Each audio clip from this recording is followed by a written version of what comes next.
Welcome to Friday Friends, RI Elder Info's weekly look at the organizations and individuals providing resources for Rhode Island seniors, caregivers, and professionals.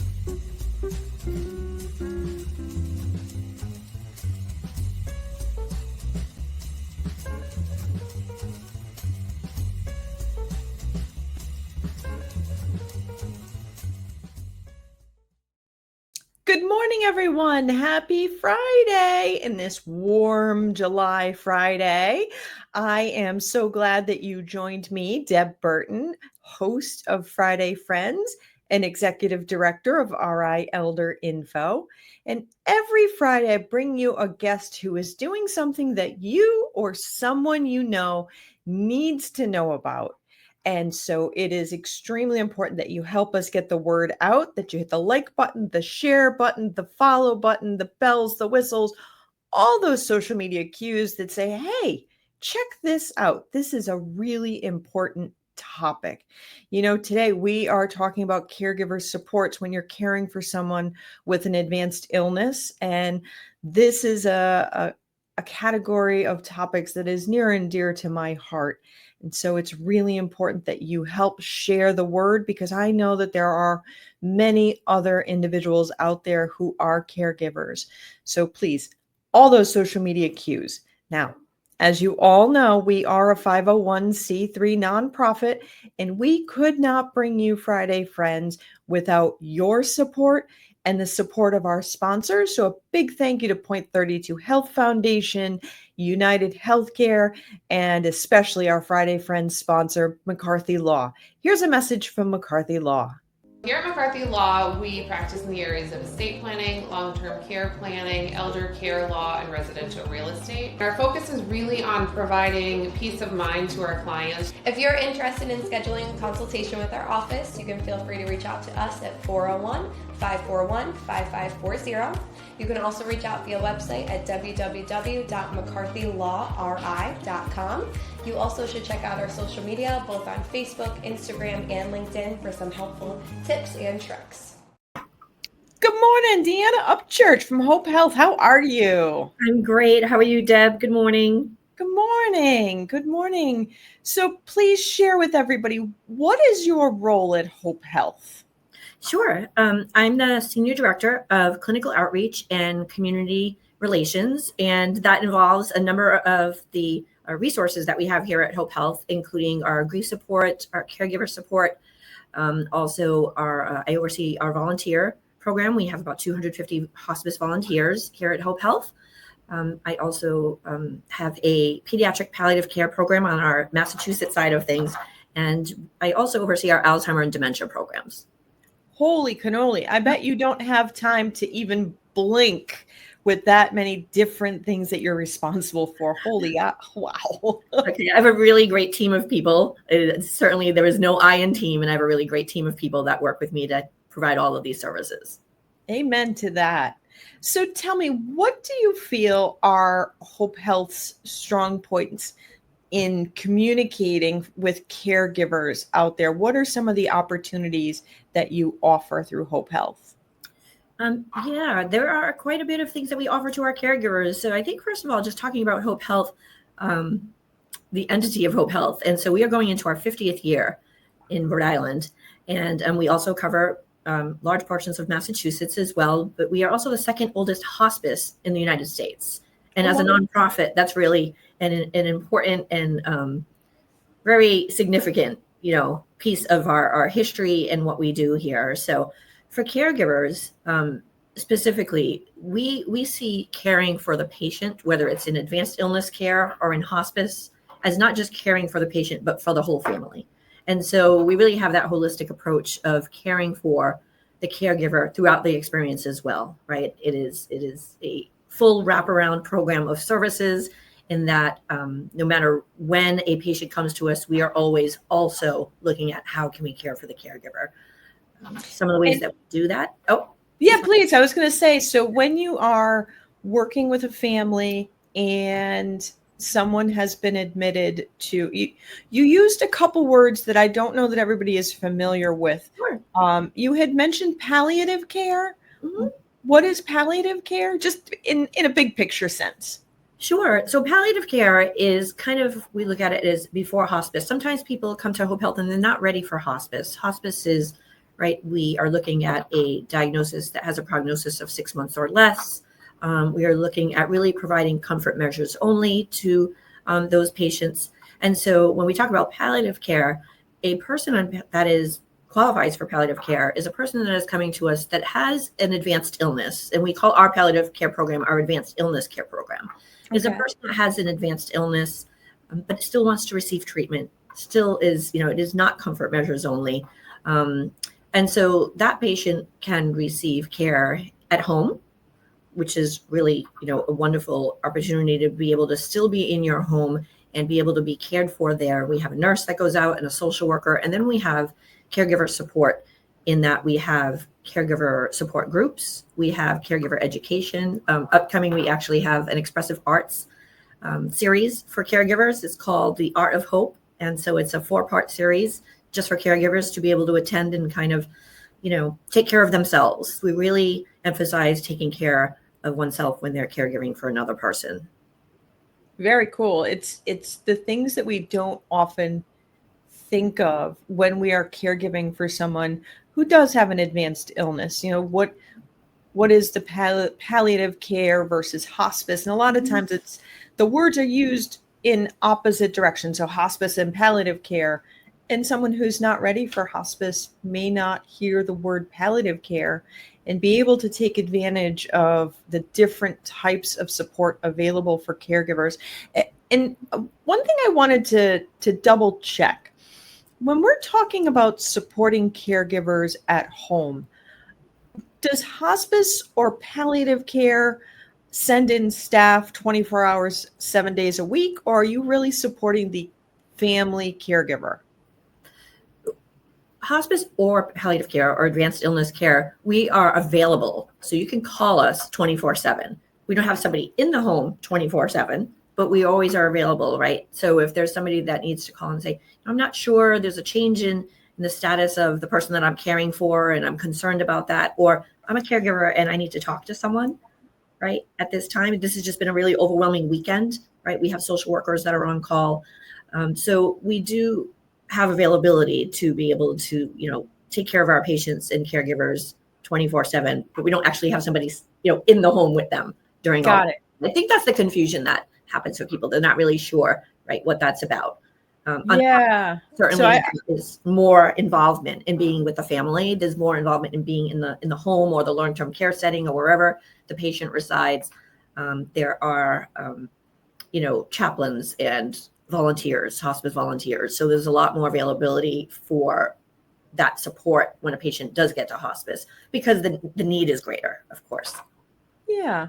So you mentioned some of the ways that there is caregiver support available. What are some of the other ways, or how can a chaplain or a volunteer help support that caregiver who's caring for someone whose illness is advanced? Mm-hmm. I really feel that when we have any patient and their caregiver that are on service with us, particularly when they get to hospice, the volunteers. So volunteers are part of hospice, but not part of advanced illness care. But we do have volunteers, which they do provide caregiver support groups for advanced illness care. When you get over to the hospice side of things, our volunteers are able to come in and provide companionship, not just for the patient, but also for the caregiver, right? I mean, there's Reiki support. I can't tell you how many families have said, we've received Reiki support, not just for the person who is receiving hospice care, but also for the caregiver and other family members, right? The caregivers need so much, not just support, but really the self-care in the mind, body, spirit sense, as of course, right? And so our volunteers have been able to, take a caregiver to get their hair cut or their hair done, right? Or to the grocery store or for a walk or stay with the patient so that the caregiver can get out a little bit. Walk pets. I mean, any sorts of things. I think kind of sky is the limit many times when we talk about what our volunteers are able to do. And certainly when we have hospice care, we have our hospice aides that are, certainly in the home more often to help with ADLs. Our chaplains can be available, of course, to the entire family, just providing that spiritual and emotional support as well. And our social workers. So we have a great team of social workers, both in advanced illness care and in hospice, that really can be there to support the family at whatever the pressing need is at the time, because we know that changes as time goes on. Absolutely. How does a caregiver know when they should be reaching out for support? What are some of the telltale signs that it's like, okay, this is a lot? Yes. So when anyone comes onto service with Hope Health, we are actually reaching out to them right from the beginning. So we are reaching out to caregivers right from the beginning, whether it's advanced illness care or hospice care, and calling and saying, what can we do to help, right? If it's a patient that has a diagnosis of a dementia-related diagnosis, or a patient that is a veteran, those two populations, we call, we offer the support, but we offer a veteran pinning ceremony for a patient who is a veteran, many times involving the caregiver and making sure that, who they want to be at that ceremony is there. Sometimes it's 5 people, sometimes it's 50 people. We also reach out and offer a dementia toolkit for caregivers, and it involves a number of different pieces of resources of information. And one that we really find very valuable that our caregivers can discuss with a social worker or with a volunteer or with anybody on our team, really, one of the nurses even, is a caregiver kind of needs assessment. And that changes over time, right? So we always encourage, you can take this short form assessment and we can help identify what your area of greatest need is today, knowing that if you take this assessment for yourself again, a week later, a month later, your needs may change. And we expect that, right? And then we want to be able to kind of tailor, what is the greatest need for this person? Is it that they're physically kind of burnt out? Or is that they're missing the social, the socialization that they once had before that they're missing now? Or is another area of concern even perhaps looking at what my life might be like if I no longer have this person in my life anymore, right? And reviewing their relationship together. So we look at what is the outcome of that assessment, and then we kind of rise to what that need is, whether it's social work or a caregiver support group or a spiritual care visit, a volunteer. Our volunteers are so incredibly well-versed in caregiving themselves. Many of them have been caregivers themselves and have returned back to us. And so they love being able to give back, but specifically, I cared for somebody living with Parkinson's disease, and I want to be able to connect with somebody who is now caring for someone with Parkinson's disease, not because I know all the answers, but because we have a common link, and I want to be able to help them. I think that's so important because what I've found, and this is not scientific in any kind of way, it just seems to be what I have experienced, is someone gets a diagnosis and they and the caregiver are scrambling to make the appointments for the doctors and the tests and all of those things. And they're trying to find their footing as to what a new normal is. And so there's a lot of energy that is expended in identifying the new normal. Mm-hmm. It's almost like you're going, gas pedal to the metal, but it's not sustainable over time. Right. And that's where caregivers sometimes will reach out and say, I'm tired, but I feel like I shouldn't be tired. Mm-hmm. And that's one of the big flags that, I want to get people connected to the support groups that are out there. I love that you offer, disease specific as well as just kind of a global support system. Thank you. If people have more questions, who can they reach out to? Sure. So we have a caregiver support line. It's 401-415-4664. And so that line is managed 5 days a week. So if the call comes in on the weekend, they will get a call back on Monday. And it is all volunteers who have been caregivers themselves. So when we have our dementia caregiver support groups, those volunteers have all cared for a person from the time of diagnosis throughout their illness. And so they really understand the needs. So they're the ones answering a lot of the caregiver phone line. Most of the time, they're the ones answering. And I want to just make sure that I'm clarifying too, that all of our caregiver support offerings a person does not have to be receiving Hope Health services. It can wow. be, it can be anyone in the community that is interested in just, I'm a caregiver and I have questions and I need to connect with other people.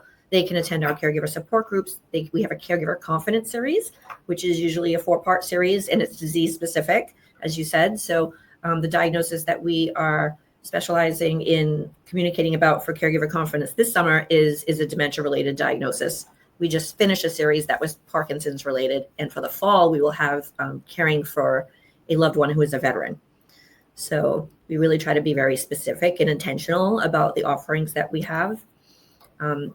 But I just want to make sure that everybody knows that this can be any caregiver. It is really what needs to happen for caregivers in the community. The person does not need to be receiving care from Hope Health at the time. I do think that, once conversations develop, and sometimes these caregivers are in our support groups for months to a couple of years before they even need any kind of services like what we offer. But when they do, they feel confident that we'll be able to help take care of them and their loved one. And for these support programs that you're offering for anybody in the community, is there a cost involved? No. So they're free. That's right. Yep. Our support groups, our education, our expressive arts workshop, it is all free. As a nonprofit, we really believe in offering free services to people, and that these resources are accessible to anyone that needs them. That is amazing because, there's been some very sad stories, particularly around individuals who have dementia that have been in the news lately. And I think it's just so important that the caregivers get the support that they need when they need it without having to worry about the cost barrier, or whether or not, their loved one is or isn't receiving services at a specific space. So I really appreciate that Hope Health offers this to everyone in the community. I also noticed that I get, for my own satisfaction, you offer trainings to professionals as well. We do. Thanks for bringing that up here today. We do. So we have quite a long list of offerings. We kind of do an academic calendar. So we have a series of presentations that are available for the summer, and then we'll have one for the fall and then one for the spring. And Lisa Wasson is our community nurse educator. She presents most of the material that is there. She is certified dementia specialist as well, but she presents all types of information regarding hospice and palliative care, caring for a loved one with dementia, but also a lot of different dementia topics. These are all for professionals, but yet what I find is that we have professionals in our community who are caring for a loved one as well. So they want to be able to attend that level of education. And then sometimes they also attend the Caregiver Confidence series, but really that professional education. And what's great about it is there's CEs for social workers and nurses. So there's just such a variety that's offered. I think on the calendar this summer is some education around caring for anyone who is living with an illness who is from our LGBTQ community, which is just an amazing, offering to be out there and to make sure that we are providing the care that, is best for that community at the right time, and being sensitive to the needs of people. So yes, we do have that virtual ed that is really just growing and just been such a great way to connect with professionals in our network. Yeah, the amount of information and resources that you provide to the community for free really is amazing. With everything on your plate, I am so grateful that you were able to take the time today. I know I said like 10, 15 minutes. I've kept you like twice as long as I promised. So I am so grateful that you were able to come on today.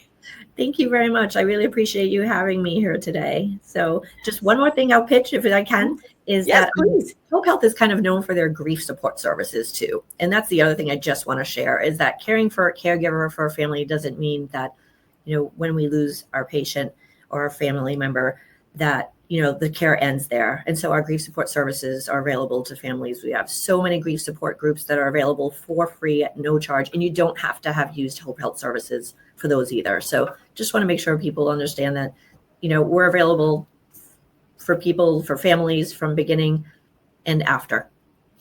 Huge, huge, huge, huge. So important, because maybe I'll have you come on at another time to talk about when you've been the caregiver for a very long time, and in that grief process after you've lost them, for some folks, it's trying to figure out what is their identity when they're not a caregiver anymore. Absolutely. So I would love to have you back on to talk about that as well. Sure, I'd love to. Thank you so much, Deb. I really appreciate you letting me come and talk with you today. Yeah, this has been great. Thank you. Have a great day. Everybody, these are some wonderfully kind, compassionate individuals who are offering these services of supporting caregivers for free. Whether you are someone who is a caregiver as a professional and you'd like to learn more to improve your skills as a professional, you can get continuing education units through their professional training services series, as well as if you are that family member who is really struggling and saying, I don't know how to do these things. I don't know what to expect. I want to talk to somebody who's kind of been through it. I need that extra help. We are all in this together, and it's important that we reach out and we support one another as we go forward in this world. And Hope Health is there to offer those connections to you for free. So I am so grateful that you joined me today and you've stayed on for this longer than usual conversation, but I felt it was so important to get this information out. I look forward to seeing you all again next week.